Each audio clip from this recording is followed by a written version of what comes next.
Buck Rogers in the 25th century.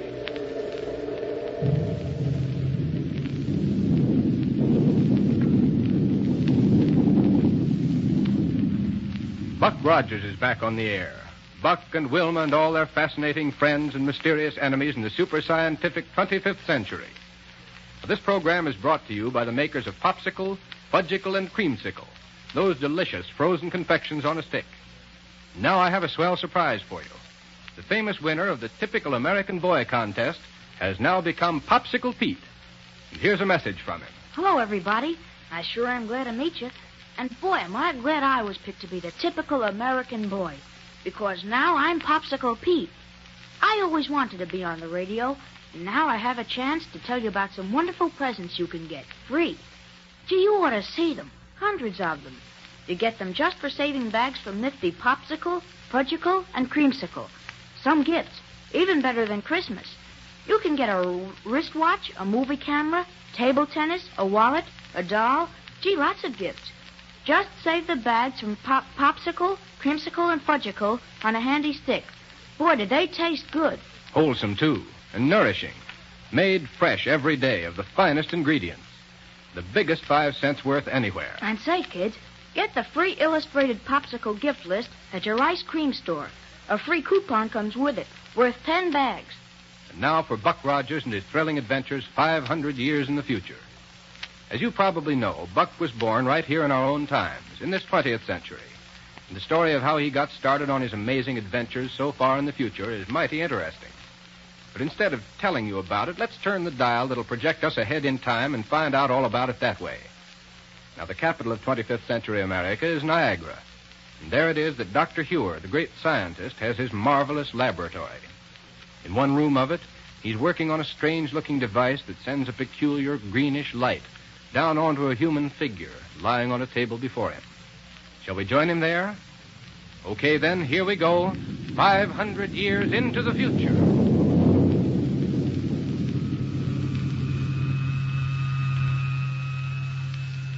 The ray is putting you to sleep. To sleep.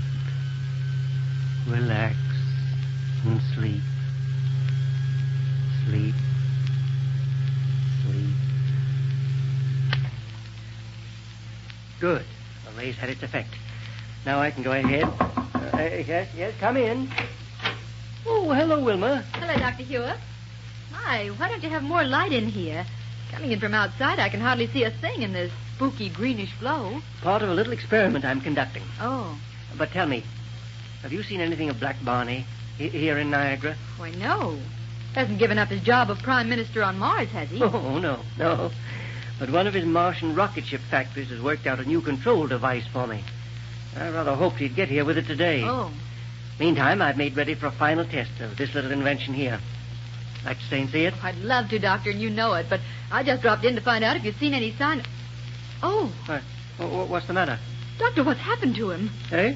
Is he all right? Doctor! I see. What's happened to him? Why is he lying here on this table? Don't worry, Wilma. Don't worry. Doctor, what are you... He has offered to be the subject of my test. That's all. But then, why is he... Simply lying here, comfortably asleep, under the influence of my electro-hypnotic ray.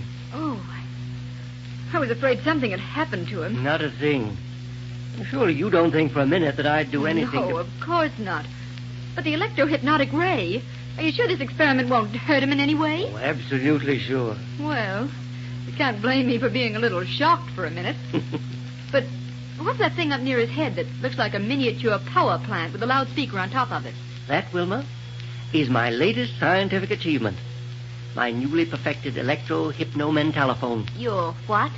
Well, you remember the mentaloscope, don't you? Oh, sure. When you put a person under the mentaloscope, all his memories showed up on a sort of moving picture screen. That's right. And this is an adaptation of it. Oh. With this, the electro-hypno-mentalophone, the memories of the subject will come to us verbally, through the loudspeaker here.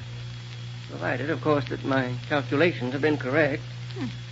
Sort of read a person's mind aloud, you mean? Yes, that's it exactly. Where do you ever get ideas for things like this, Dr. Heur? Surely people don't just barge in and ask you to work them out. Hardly. The scientific research and experimentation that led up to the development of this machine was started way back in the 20th century. Why, I always thought that the people back in the 20th century weren't much better than savages in what they knew about scientific things. Oh, not at all, Wilma. Oh, we owe a great deal to the scientists of those days. Were it not for the groundwork laid by men like Einstein, Fitzgerald, Compton, Millikan, and the rest, we'd be without a great many of the things we have today. They never really got anywhere with rocket ship development or anything like that, though, did they? Well, successful rocket flight depends on two things that have been brought into existence only recently. One of them must be a neutron. Yes, a neutron. The material that defies gravity and makes it possible to lift a big spaceship off the Earth and away from its terrific gravitational pull without too much waste of power. And what's the other?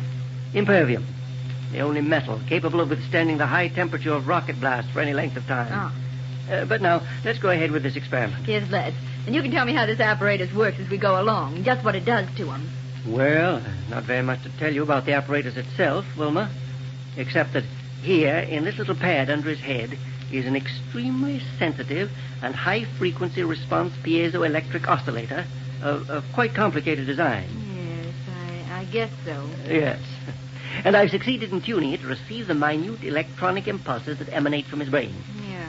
through the medium of a super-radiating protonoformer. Oh, yes, Oh, what?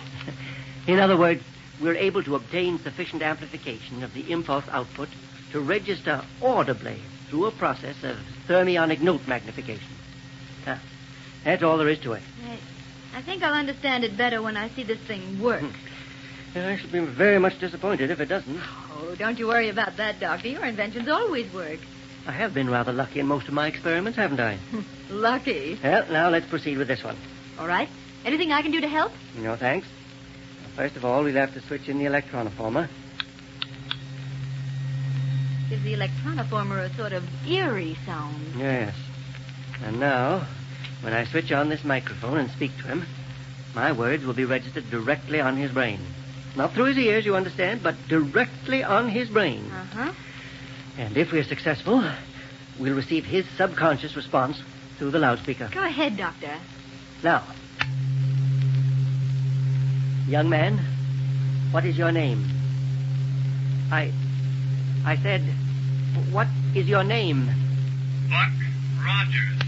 Wilma, it works. But, Doctor... My invention's a success. But, Doctor, what happened? It works even better than I thought it would. He didn't move his lips, though. And how could we hear him talk if he didn't move his lips? It read his mind aloud, Wilma. It read his mind aloud. Sounded like his real voice, though. Well, of course, because he thinks of speech in the same manner that he utters it. Great day, it doesn't seem possible. Ask him some more questions. Yes, by all means. Listen. Buck, you were born back in the 20th century, were you not? Yes, sir. But this is the 25th century. You see, Wilma, his memory's preserved intact. May I ask him a question? Surely, go ahead. Go ahead. Buck, how did you happen to come to the 25th century? One day in the year 1919, I was in the lower workings of an abandoned mine near the city of Pittsburgh. Yes? All of a sudden, the supports that held up the walls and ceiling gave way and the whole thing caved in on me. Yes? Some kind of peculiar gas was released. It put me to sleep. It kept me in a state of suspended animation for 500 years. Then the ground shifted and let in fresh air, and I woke up. Well, how did you know you were in suspended animation for 500 years? Instead of the year 1919, it was the year 24-something. To be exact, it was 24... How did you know what year it was? I was told about it by Lieutenant Wilma Deering, a beautiful girl soldier I met when I first hit her. Oh, then you knew Wilma Deering. Oh, Doctor. I certainly do. She's the finest and bravest girl who ever lived. Yeah. Why, Wilma... Buck Rogers, Yes? did you find anything new and different when you first came into the 25th century? Oh, a great deal, thanks to Doctor Heur, Dr. Heur? the greatest scientist who ever lived. What's that? Nowhere in the universe is there a scientist who's done so much good for humanity or done anything that can even begin to Wait. compare with. Wait a minute, Buck. Yes? Just forget Dr. Heur and go on with what you were saying. But he's the man who invented the first rocket ship that took us to the moon. And it was that trip that proved the practicability of interplanetary flight. Practicability of interplanetary flight. Nothing wrong with this machine, Doctor. Where else have you gone by rocket ship, Buck? First to Mars, where we helped King and Aldo put down an invasion by the Martian Tiger Men. Yes.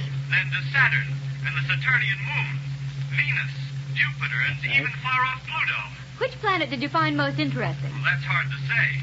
Jupiter has the biggest field for exploration simply because it's so much larger than the rest of the planets. Very true. Do you expect to do any more rocketing around through outer space? Well, there's nothing else I'd rather do, sir. Well, Wilma, do you like my little contraption? Oh, it's wonderful, Doctor. I told you it would work. Well, is there anything else you'd like to ask Buck before I turn off this green ray? Let's wake him up and see if he remembers anything that happened during the experiment. All right. Go ahead. All right. Come on, Buck. Wake up. Huh? I say, wake up. You've been asleep. Sleep? Uh-huh. Oh, hello, Wilma. Hello. Hey, where'd you come from? What are you doing here? I've just been let in on the test of Dr. Heur's Electro-hypno-mentalophone. Yeah. Oh, doggone it. Instead of helping you with your test, I fell asleep. Say, I'm awfully sorry, Doctor. Sorry? Oh, yes, sir. I was going to But, help you. Buck, I put you to sleep with this machine. Oh, really? That's right. Oh, I guess that's one on me, then. How'd it work? Even better than I expected. Oh, good. Oh, it was marvelous, Buck. You told us your whole life history without even opening your mouth. Hey, now, wait a minute. It's all right, Buck. You didn't say a single thing you shouldn't have. Oh, thank goodness for that. Let's put Wilma under it. Oh, no, you don't. Oh, you have to do something for excitement around here. Come on, Wilma. Oh, you're never satisfied unless there's something exciting going on, are you, Buck? Oh, it's not as bad as all that, Doctor, but things have been sort of slow around here lately. And Wait until we start making tests of the new type of gyro cosmic relativator I've just devised. a new one. Isn't that the equipment on a rocket ship that makes it possible to take off without much loss of time for pickup? That's right. And without the usual physical effects of too quick acceleration.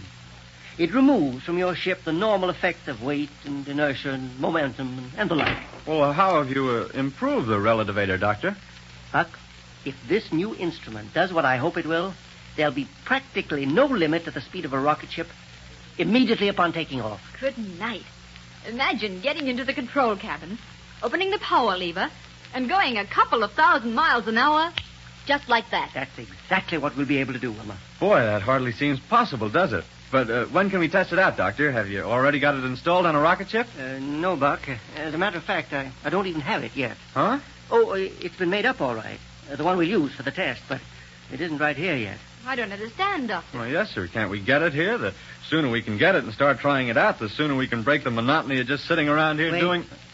Wait, Buck. Listen. Yes, Doctor. I hear it, too. Well, yeah. Hear it? Yes, sir. But what under the sun is it? Look here, out of the window. Look, heavens, Wilma! And it's coming right down this way. Wilma!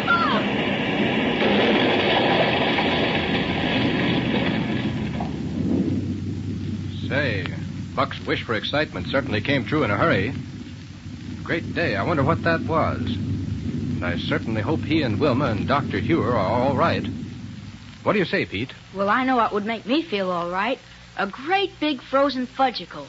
Jiminy, can you imagine anything better than that fresh, creamy chocolate fudge frozen ice cold on a stick? Fellas and girls, what's the best, purest, biggest nickel's worth you can get?